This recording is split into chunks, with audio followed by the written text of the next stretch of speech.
Shri Jagdish Chaudhary ji Balaji group of institutions के director हैं। आप ग्रीन इंडिया फाउंडेशन के अध्यक्ष हैं। World Water Council France, Asia Vegan Society Kathmandu के आप सदस्य हैं। पर्यावरण रक्षा हो, जल की रक्षा हो, इसके लिए आप गत 20 वर्षों से अधिक कार्यरत हैं। शिक्षा क्षेत्र में अनेक पुस्तकें भी आपने लिखी हैं। आपकी विशेषता है कि आपके जितने भी इंस्टीट्यूशंस हैं, चाहे वो फार्मेसी का कॉलेज हो, बीएड का कॉलेज हो, वहाँ पर आप आपके विद्यार्थियों के लिए राष्ट्र और धर्म से संबंधित कार्यक्रम आयोजित करते हैं। अपने सभी विद्यार्थियों को इन कार्यक्रमों में आने के लिए प्रोत्साहित भी करते हैं। शिक्षा क्षेत्र में फैली दुष्प्रवृत्तियों के विरुद्ध कार्य कैसे करें, इस विषय पर उद्बोधन के लिए मैं चौधरी जी से निवेदन करती हूँ कि वे कृपया हमें मार्गदर्शन करें।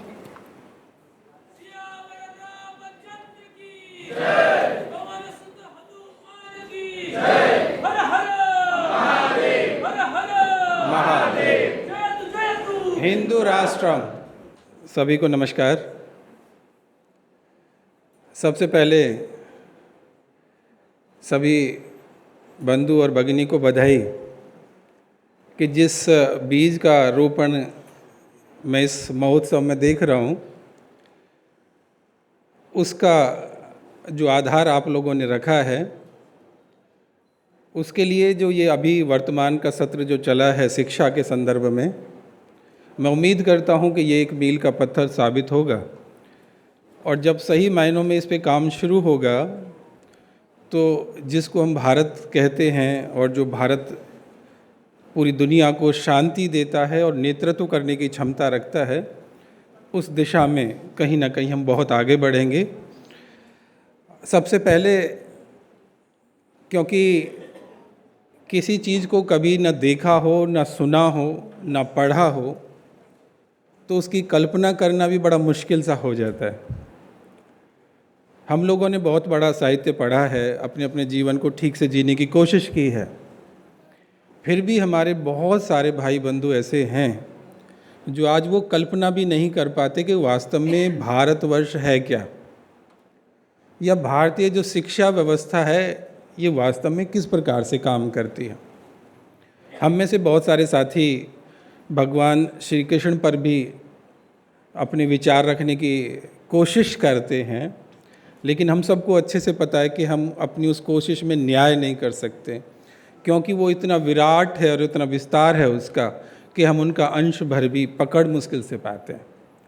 और वो लोग, उनकी मूर्खता की आप आइडिया लगा लें कि जो उन भगवान पर भी प्रश्न चिन्ह लगाने के लिए दृष्टता कर सकते हैं। सिर्फ उसी तरह से ये भारतीय शिक्षा व्यवस्था का है। सबसे पहले मैं 3 स्तर पर इस बात को लेकर रहूँगा। सबसे पहले शिक्षा का हमें एक अर्थ समझ में आए, फिर दूसरा एक भारतीय दर्शन क्या है ताकि समस्या का पता लगे कि जड़ कहाँ है हमारी, और तीसरा ये है कि जब वो पता लग जाएगा तो वर्तमान शिक्षा व्यवस्था किस दिशा में लेकर जा रही है, ताकि एक सहजता से हर व्यक्ति मूल्यांकन कर सके कि गड़बड़ कहाँ पर है और हम इलाज क्या कर रहे हैं। क्योंकि यदि हमारे हृदय का रोग हो और हम आँख का इलाज करें तो ये ठीक नहीं है। और ये जितनी भी पॉलिसी बनती हैं, जितनी व्यवस्थाएं चल रही हैं, ये सारी की सारी इस तरह से, एक तरह से यूँ कहना चाहिए कि झोला छाप डॉक्टर है और उसको पूरा पता भी नहीं चल पा रहा कि गड़बड़ कहाँ है और हम लोग इलाज लेकर चल रहे हैं। सबसे पहले जो ये मनुष्य है, ये शायद परमात्मा की सबसे लाडली संतान है कि बाकी सारे जीव जंतुओं की तुलना में इसको ऐसी क्षमताएं और योग्यताएं दी हैं कि ये इतना गहरा चिंतन कर पाता है कि ये सृष्टि काम कैसे कर रही है। ना केवल हम अपना बल्कि सारे जगत को जानने की ये जो कल्पना है और ये जो चेष्टा है, ये मनुष्य के अंदर ही है।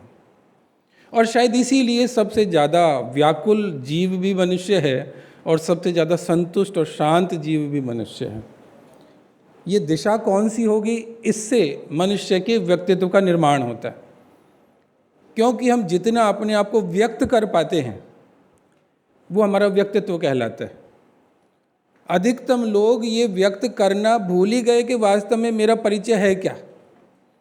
हम जब स्वयं को जानते ही नहीं हैं, अपनी क्षमताओं की हमें समझ ही नहीं है और हम ये जानते नहीं ऐसा भी कुछ होता है, तो वो एक तरह से विलुप्त जैसा हो गया। कहते हैं कि यदि किसी समाज को ख़त्म करना हो, वहाँ की व्यवस्थाओं को मिटाना हो, तो केवल 3 पीढ़ियाँ चाहिए। अभी मैं एक लाइन बोलता हूँ आपको, ये लगभग 10 दिन पुरानी है। मैं एक अच्छे व्यक्ति दिल्ली में बैठ के चर्चा कर रहे हैं। उस व्यक्ति ने एक लाइन मुझे बोली, एक काम कर दीजिए, ऐसा करो कि भारत में जितने भी इस्लामिक ये केंद्र बने हैं, जो बिल्डिंग्स बनी हैं, इनको ख़त्म कर दो, जड़ से साफ़ कर दो। 100 साल के बाद फिर चर्चा करेंगे इस विषय पर, तो बहुत सारी जो लोग होंगे जो उस समय के, वो कहेंगे ये थे ही नहीं, ये ऐसे ही बनावटी बातें हैं, इक्का दुक्का बिल्डिंग को नुकसान पहुंचाया होगा, बाकी तो ऐसे ही होगा सारा कुछ। जबकि हम लोगों को पहुंचाए नुकसान तो 100 साल से कई 100 साल ज़्यादा हो गए हैं। 1192 का जो कुचक्र चला है, जिनको हम पढ़ते हैं कि पूरी नदियाँ, पूरे मैदान रक्त से सान दिए गए, सब लोगों को, हिंदुओं को एक तरफ से लाइन लगा के काट दिया गया, तो हम लोग उन दिशाओं की अभी कल्पना भी नहीं कर पा रहे हैं। और शायद जब घर के ही लोग विश्वास ना करें तो हमारा काम, दुश्मनों का काम आसान हो जाता है। सबसे पहले इस मनुष्य से, ताकि हम शिक्षा पर अपनी सीधी सीधी बात रखें, इस मनुष्य को हम देखें तो मनुष्य के 2 हिस्से होते हैं। पहला हिस्सा ये इसकी चेतना का है, कॉन्शियसनेस का है, जहाँ से प्रश्न शुरू होता है कि मैं कौन हूँ, हु एम आई। और जब पता लगता है कि मैं कौन हूँ, तो क्या ये जो उंगली है मैं हूँ? तो नहीं। जैसा हम कहते हैं कि ये पेन मेरा है, लेकिन मैं तो पेन नहीं हूँ। ये कपड़े मेरे हैं, लेकिन मैं कपड़ा नहीं हूँ। और लास्ट में ये उंगली मेरी है, लास्ट यूँ कहिए कि ये शरीर मेरा है, इसका मतलब मैं शरीर तो नहीं हूँ। तो हम चेतना पर जाकर रुकते हैं, और जब चेतना की समझ हमारे अंदर आती है, तो उसको हमने कहा कि वही जानने जैसा इस दुनिया में और कुछ जानने जैसा भी नहीं है। और जब उसको जानते हैं तो इसी को ज्ञान कहा हम लोगों ने, कि इसको ज्ञान की प्राप्ति हुई, इसने जान लिया है कि ये क्या है। हम स्वयं को जान लेते हैं। और दूसरा एक और भी है कि जब ये जो ज्ञान प्राप्त हुआ, इसके अलावा भी तो ये दुनिया में सब कुछ चारों तरफ दिखाई पड़ रहा है। तो दिखाई तो मुझे अपना शरीर भी पड़ता है, ये सारा सिस्टम दिख रहा है। तो ये सारा का सारा, क्योंकि जो ज्ञान से रहित है, उसके लिए 2 शब्द प्रयोग होते हैं, एक ए और एक वी। वी माने जो कि रहित होता है। जो ज्ञान से रहित है, हम लोग उसको वी जगह जोड़ देंगे ज्ञान के आगे, तो विज्ञान कह दीजिए। तो ज्ञान और विज्ञान, क्योंकि वी को हमने विशेष से भी लिया कि विशेष तरह का ज्ञान हो जाए तो विज्ञान होता है, लेकिन एक अर्थ ये भी है जो ज्ञान के अलावा बाकी है वो विज्ञान हो जाता है। इसलिए क्योंकि दुनिया में 2 ही चीज़ें हैं, एक मैटर है और एक एनर्जी है। क्योंकि एनर्जी का ही फॉर्म है वो मैटर भी, मैं उस पर ज़्यादा नहीं, लेकिन इसलिए जब मुझे पता लगे कि मैं कौन हूँ, मुझे ज्ञान हो, और उसके बाद जब ये मेरी उंगली है और इसके बारे में मेरे को समझ हो जाए कि हाँ, इसमें एक स्किन होती है, इसमें फ्लैश मांस होता है, खून होता है, रक्त है, और ये सारा WBC RBC तक हम आते हैं, तो ये सारा विज्ञान में हम लोग पढ़ते हैं। ये जो है, ये क्या इसका स्ट्रक्चर है माइक का, इसमें मैग्नेट है, वायर है, क्या है, वो सारा स्ट्रक्चर पढ़ते तो विज्ञान में आता है। ऐसे करके इन सारी चीज़ों को हम लोगों ने विज्ञान में लिया, जो मटेरियल में आता है। तो जब ज्ञान और विज्ञान, इन दोनों की हमारे अंदर समझ पैदा होती है, तो समझ पैदा होने के बाद मुझे अपने बारे में एक दोनों दिशाओं के ना केवल समझ हो, बल्कि उनको बैलेंस में करके चलता हूँ। और बैलेंस करने के बाद जब इन दोनों का मैं ब्रिज का काम करूँगा, कि इन दोनों को इस व्यवस्था के साथ लेकर चलना है कि जो ये सोचे, ये शरीर उसको करने के लिए तैयार हो जाए, सक्षम मैं इसको कर दूँ। इट मीन्स कि इधर मेरा चिंतन हो तो मेरी कथनी आए, और उसके बाद करनी में कोई अंतर ना बचे। इस प्रकार की जब व्यवस्था के लिए तैयार मैं होता हूँ, तो इन दोनों को काम करने के लिए जो व्यवस्था आती है, उसको हम शिक्षा कहते हैं। इसलिए शिक्षा के लिए मनुष्य के अंदर जो चलता है, पहले तो चलना क्या चाहिए वो तब चल पाएगा जब आपके अंदर ये समझ हो जाए कि वास्तव में मैं क्या हूँ। क्योंकि मनुष्य को ये पता लग जाएगा कि जो जीव मेरे अंदर चलता है, वो इस सृष्टि के सारे तरफ जो जीव दिखाई पड़ता, तो उसको हमने कहा कि कण कण में भगवान है, राम है। इस बात का एक एहसास और एक स्मृति जो वेदों में कहा है कि जो स्मृति है, कि जो ढका हुआ है आवरण से, एक ऐसा आवरण जो सोने का आवरण है, हमेशा हमारे वेदों ने यही कहा कि उस आवरण को हटाइए। और ये जो सोने का आवरण है ये हमारी विस्मृतियाँ हैं और वो लालच हैं जिनकी वजह से वो विस्मृतियाँ हमारी पैदा हुई, उसको हटाने जैसा है। और इसको हटाने के लिए ही हमेशा हम लोगों ने ध्यान की बात रखी है, क्योंकि जब हम ज़्यादा स्मृति में जाते हैं, स्मरण में जाते हैं, तो अज्ञानता अपने आप मिटती जाती है, दूर होती चली जाती है, और वहीं से हमारी मुक्ति का या आज़ादी का या ज्योति का मार्ग प्रशस्त होता है। इसलिए हमेशा ये कहावत हम लोगों ने अपना मंत्र बनाया, तमसो माँ ज्योतिर्गमय मृत्युमा अमृतम गमय। अब थोड़ा सा हम आगे बढ़ते हैं। 1839 आता है। 1839 से पहले की भारतीय शिक्षा व्यवस्था, जिसमें आपको मालूम है कि अकेले तमिलनाडु के अंदर 1 लाख से ज़्यादा विद्यालय चलते हैं। आपको मालूम है कि पूरे भारतवर्ष के अंदर कुल मिलाकर 6.25 लाख विद्यालय चलते हैं। इसका मतलब हर गांव के साथ एक तो है ही, बाकी कुछ विशेष जगहों पर और बड़े बड़े भी विद्यालय चल रहे हैं। मैं आप लोगों को 1849 एक सेंसस कराया ब्रिटिशर्स ने। अंग्रेज़ों ने ये जो सेंसस कराया वो इसमें शिक्षित लोगों का भी था कि भारत का लिटरेसी रेट क्या है। वो बेसिकली लिटरेसी नहीं था, एजुकेशन रेट था। एजुकेटेड मतलब शिक्षा में और साक्षरता में बड़ा गंभीर अंतर है।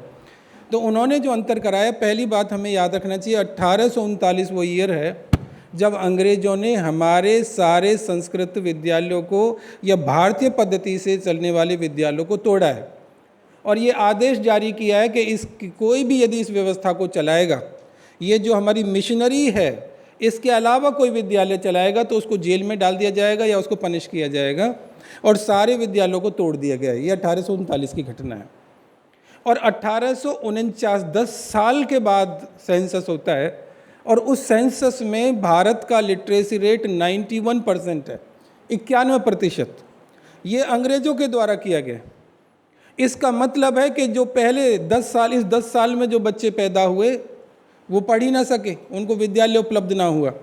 और इसके अलावा बाकी सब पढ़े हैं, 91% लोग पढ़े हैं। तो वो बहुत सारे लोग जो हमको बरगलाते हैं कि महिलाओं के लिए शिक्षा नहीं है या गरीब तबके के लिए शिक्षा नहीं है या विशेष वर्ग के लिए ही शिक्षा है, बाकी के लिए नहीं है, वो सब अपने आप धराशायी हो जाते हैं जब उनको ये पता लगता है कि सब डाटा भी उन्हीं का है, व्यवस्था भी उन्हीं की है और उनके द्वारा इकट्ठा किया गया। ये सब एक ढकोसला फैलाया गया कि भारत में शिक्षा जैसा कुछ था नहीं, कुछ गिनती के लोगों के लिए था और ये था और वो था। खैर मैं थोड़ा और आगे चलता हूँ, क्योंकि जो मिशनरीज ने जो किया उनका एक ही उद्देश्य था, आप और अच्छे से हम लोग जानते हैं, हमने बहुत अच्छे से पढ़ा और सबने सुना भी होगा कि 1835 में जब ब्रिटिश पार्लियामेंट में लॉर्ड मैकाले एक लाइन बोलता है कि मैं पूरे भारत में उत्तर से दक्षिण और पूरब से पश्चिम घूमा हूँ और पूरे भारत में एक भी व्यक्ति ना तो मुझे गरीब मिला है, दरिद्र मिला है, ना चोर मिला है, ना कभी कोई चरित्र और आध्यात्मिकता में गरीब व्यक्ति मिला है। सब इतने मजबूत हैं, ऐसे लोगों को हम जीत नहीं सकते और शासन नहीं कर सकते जब तक हम 2 बातें ना कर दें, इनकी आध्यात्मिक शक्ति और सांस्कृतिक व्यवस्थाएं, इन दोनों को नहीं तोड़ देंगे तब तक हम भारत पर राज नहीं कर सकते।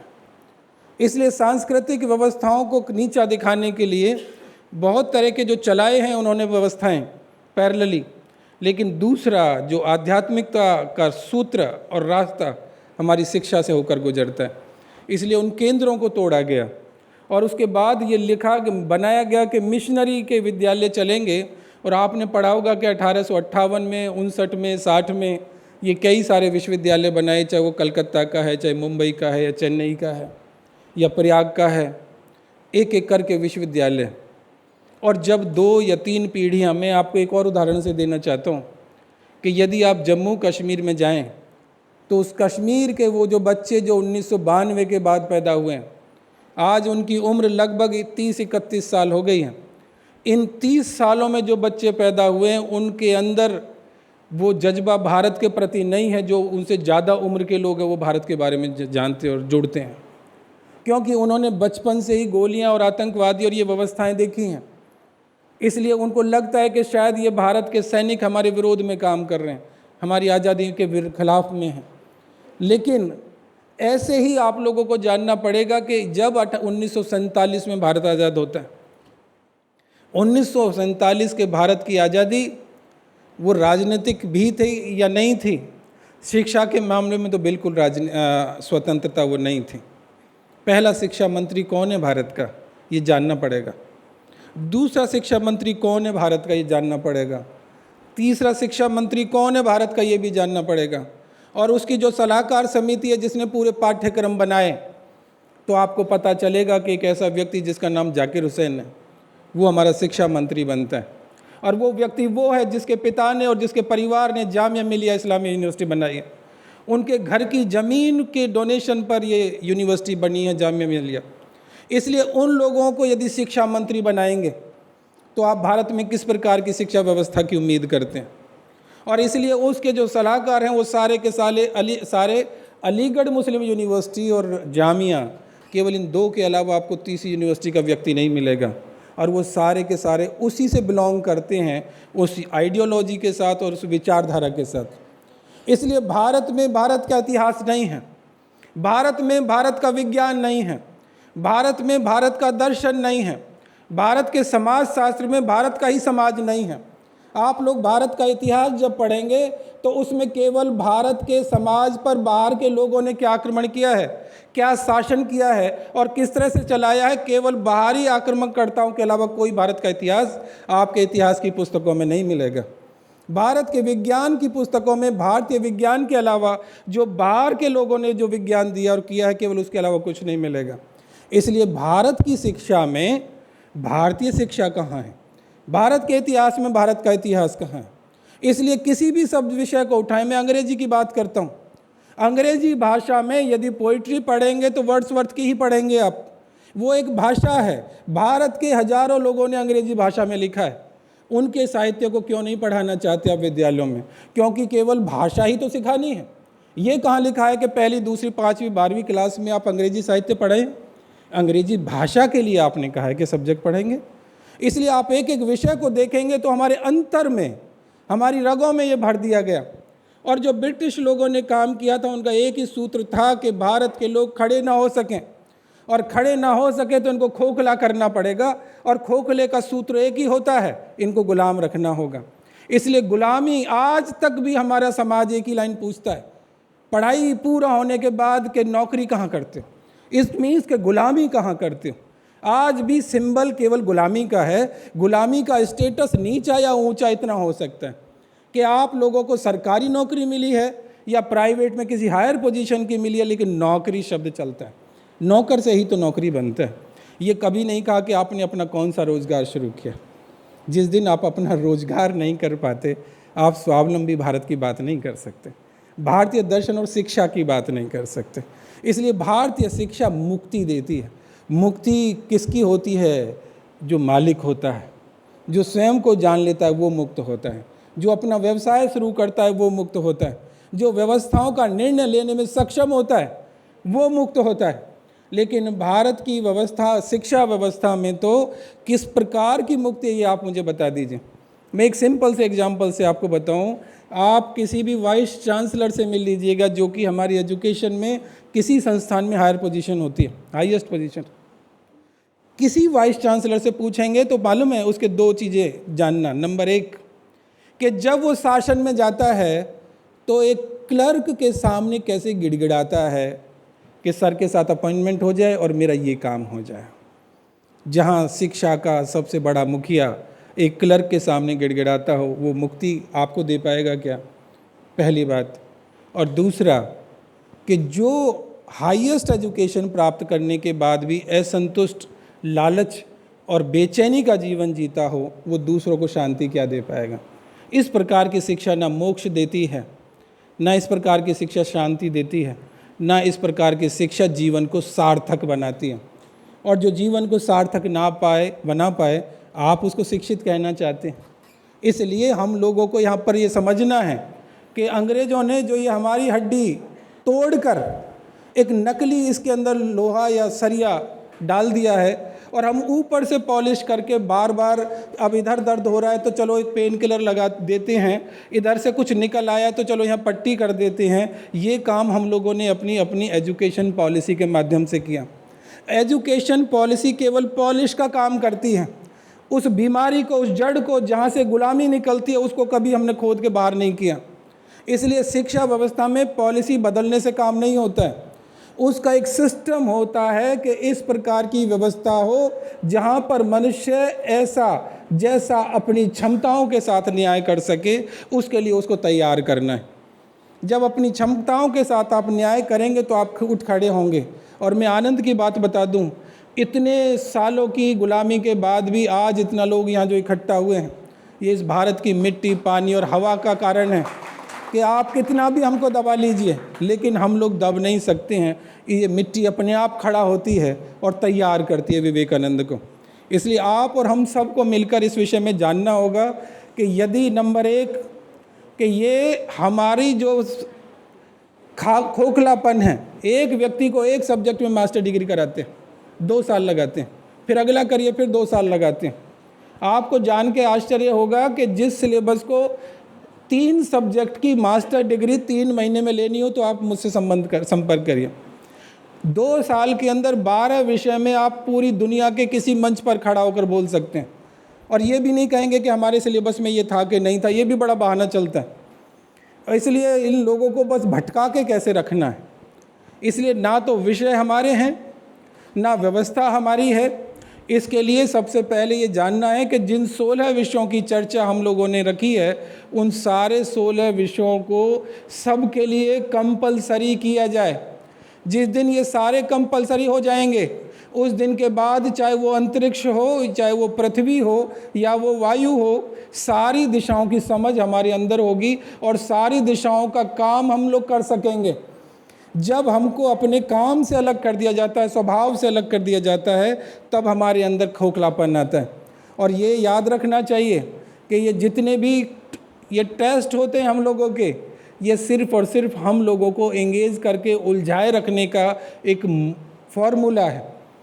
ये आज आपको CUET का देना है, आज आपको नीट का देना है, आप लोगों को ये करना है। मेरे कम से कम 70 लाख लोग भारत में तैयारी कर रहे हैं नीट के लिए, और बाद में पता चलता है कि 70,000 का सिलेक्शन होता है। बाकी केवल इस तनाव में कि मेरी तैयारी में कमी रह गई। उनको ये नहीं मालूम है कि ये उलझाने का षड्यंत्र था कि मुझे लेने ही इतने हैं। आपके बेशक कितने भी योग्य क्यों ना हों। इसलिए आज भी हम लोगों को नंबर 1, ये जो सुवरीन शब्द है हमारे संविधान में, जिसको हम कहते हैं संप्रभुता संपन्न, कि जो राष्ट्र अपने निर्णय बिना किसी बाहरी दबाव के स्वयं लेने की क्षमता रखता हो, वो संप्रभु संपन्न कहलाता है। 2008 में एक ऐसा शिक्षा मंत्री था भारत का, जो कि अमेरिका गया, इतना सारा पैसा भर के लाया। उसकी पत्नी मांस का व्यापार करती है अमेरिका के साथ। नाम जानते होंगे 2008 में कौन शिक्षा मंत्री था।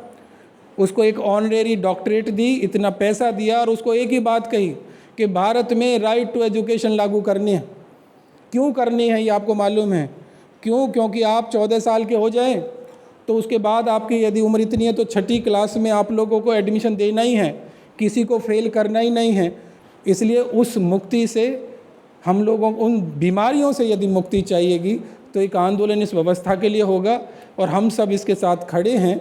मैं उम्मीद करता हूं कि भारत बहुत ही जल्दी वो पाठ्यक्रम भी देखेगा और वो बदलाव भी देखेगा, और उसके बाद ये सारी चीज़ें बेहतर होंगी, जिससे हिंदू राष्ट्र खड़ा हो सके, अपने आप को जान सके। जय हिंद, जय भारत।